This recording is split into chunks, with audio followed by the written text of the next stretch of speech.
Assalamualaikum warahmatullahi wabarakatuh. Di sini saya akan mempresentasikan tugas ujian akhir semester Digital Innovative Entrepreneurship dengan judul Bisnis Model Canvas. Dosen pengampu Bu Rati Anggora Willis. Perkenalkan, nama saya Vera Amanda dengan NIM 210-2010-70107 Program Studi Manajemen.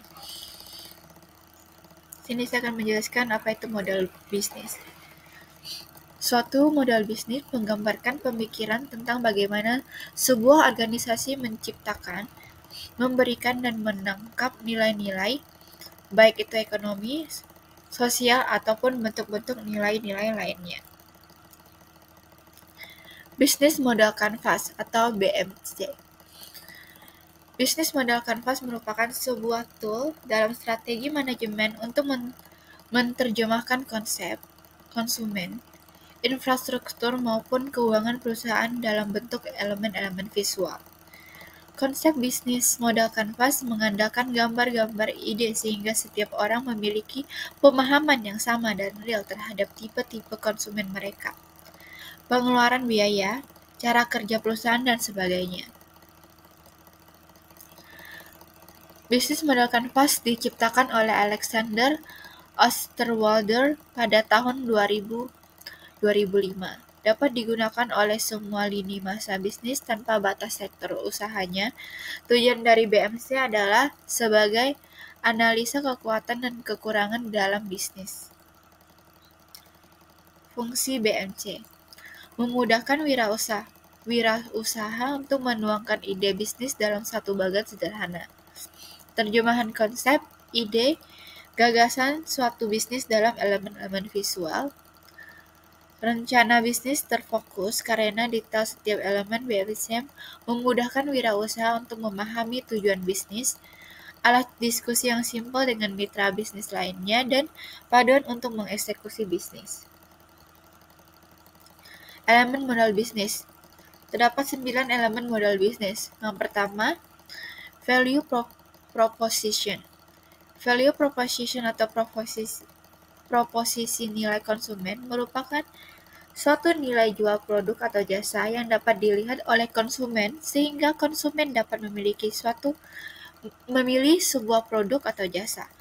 Value proposition merupakan keunggulan produk, apa saja sesungguhnya poin-poin yang dapat mendatangkan manfaat yang ditawarkan bisnis atau perusahaan bagi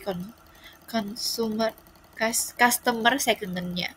Beberapa hal yang diperhatikan dalam value proposition. 1. Produk dan service. 2. Pain relief. 3. Gain creator. Selanjutnya, yang kedua, customer segment. Value proposition saling berkaitan dengan segmentasi konsumen Anda.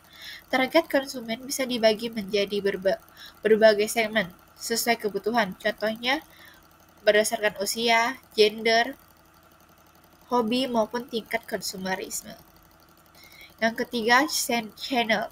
Channel atau saluran adalah bagaimana Anda bisa menyampaikan produk Anda sampai hingga kepada konsumen. Media atau sarana yang dapat digunakan untuk menyampaikan produk atau jasa. Yang keempat, revenue stream. Revenue stream merupakan bagian yang paling vital, di mana organisasi memperoleh pendapatan dari pelanggan. Revenue stream merupakan sumber pendapatan perusahaan dari berbagai sumber, sehingga seperti hasil penjualan, dividen, dan sebagainya. Yang kelima, key resource.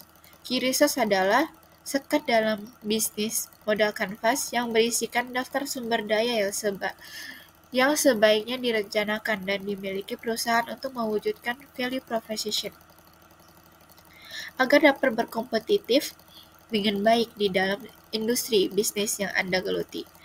Anda membutuhkan sumber daya yang tepat karena ini adalah aset yang Anda miliki untuk mendukung aktivitas perusahaan. Beberapa contoh sederhana key resource adalah komputer, ruang kerja, karyawan, kendaraan, listrik, dan lain sebagainya. Yang keenam, customer relationship. Customer relationship merupakan elemen dalam Elemen dalam contoh bisnis model canvas di mana perusahaan menjalin ikatan dengan pelanggan. Karakteristik pelanggan berbeda-beda, sehingga Anda harus memahami bagaimana Anda mengambil hati pelanggan dan mempertahankan pelanggan yang sudah loyal agar tidak mudah berpaling ke bisnis lain. Yang ketujuh, key activities. Key activities, semua aktivitas yang berhubungan dengan produktivitas bisnis yang berkaitan dengan sebuah produk, di mana kegiatan utamanya adalah menghasilkan proposisi nilai. Key activities biasanya dipecah menjadi 3 kategori, yaitu produksi, pemecahan masalah, dan platform atau jaringan. Yang ke-8, key partnership, berfungsi untuk pengorganisasian aliran suatu barang atau layanan lainnya dalam bisnis Anda. Biasanya ada 3 alasan untuk menciptakan kemitraan. Misalnya skala ekonomi, pengurangan risiko dan ketidakpastian, dan juga akuisisi sumber daya atau aktivitas. Yang terakhir, cost struktur. Konsekuensi secara finansial dari cara yang digunakan dalam model bisnis dan memastikan bahwa biaya sesuai dengan value proposition bisnis. Menetapkan biaya paling mahal dan paling penting setelah key research, key partnership, dan key activities ditetapkan. Selanjutnya, studi kasus model bisnis canvas. Saya mengambil studi kasus Heidi Lau. Heidi Lau bisnis berikut adalah Heidi Lau bisnis model canvasnya. Saya akan menjelaskan satu persatu dari elemen-elemen yang ada. Terlebih dahulu saya akan menjelaskan sejarah dari Heidi Lau. Heidi Lau didirikan oleh Chang Yong. Chang Yong lahir pada tahun 1970 di provinsi Sichuan, China. Chang Yong tumbuh dalam keluarga yang kurang mampu. Setelah lulus SMA, ia mulai bekerja sebagai seorang tukang las dengan penghasilan bulanan sekitar 200.000. Ketika 19 tahun, Jang Yong yang pertama kali mencicipi makanan di restoran, pengalaman pertama yang dirasakan oleh Jang Yong justru tidak bagus karena pelayanan dan hotpot yang dihidangkan di bawah standar. Pada tahun 1994, Chang Yong dengan keberanian dan semangatnya, ia bersama istrinya memutuskan untuk membuka restoran di Qiangyang, Sichuan. Meskipun ia bukan ahli dalam memasak, ia memiliki bakat untuk mendapatkan hati pelanggan melalui pelayanan istimewa. Itulah yang menjadi ciri khas dari Heidi Lau. Saya akan menjelaskan elemen-elemen dari bisnis canvas dari Heidi Lau. Yang pertama, customer segmentnya, yaitu satu keluarga dan kelompok yang mencari pengalaman bersama dalam makan. Yang kedua, individu yang menyukai hotpot. Yang ketiga, mereka yang menghargai bahan kualitas tinggi dan pelayanan prima. Yang kedua, dari value proposition, pelayanan pelanggan yang luar biasa dan pengalaman makanan interaktif. Yang kedua, bahan berkualitas tinggi dan segar untuk hotpot. Yang ketiga, ragam pilihan kuah dan hidangan pendamping. Selanjutnya dari channel, yaitu restoran fisik yang terletak di lokasi strategis dan platform online untuk reservasi dalam layanan pengiriman. Selanjutnya revenue stream, penjualan dari hidangan hotpot dan minuman, pendapatan tambahan dari layanan tambahan seperti manicure, dan yang terakhir biaya waralaba bagi mereka yang berminat membuka restoran Heidi Lau. Selanjutnya key research, karyawan terampil dan terlatih dengan baik untuk pelayanan pelanggan dan keahlian kuliner. Bahan makanan berkualitas tinggi dan segar. Teknologi properti untuk manajemen reservasi dan pesanan. Yang keenam, customer relationship. Pelayanan pelangganan yang luar biasa, termasuk layanan seperti manicure dan hiburan.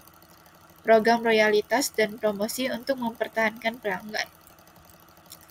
Yang ketujuh, key activities. Menggelola dan mengoperasikan restoran. Pelatihan terus-menerus untuk staf guna menjaga standar pelayanan tinggi. Yang terakhir, sourcing dan memastikan kualitas bahan. Yang kedelapan, key partnership. Pemasok untuk bahan berkualitas tinggi, mitra teknologi untuk sistem manajemen reservasi dan pesanan, pemilik waralaba untuk memperluas merek ke lokasi baru. Dan yang terakhir, cost struktur. Yang pertama, gaji staf dan biaya pelatihan. Yang kedua, biaya bahan dan pemeliharaan kualitas makanan. Yang ketiga, biaya operasional untuk lokasi fisik. Dan yang terakhir, biaya pemasaran dan promosi. Sekian presentasi dari saya. Mohon maaf jika ada kata-kata yang salah. Assalamualaikum warahmatullahi wabarakatuh.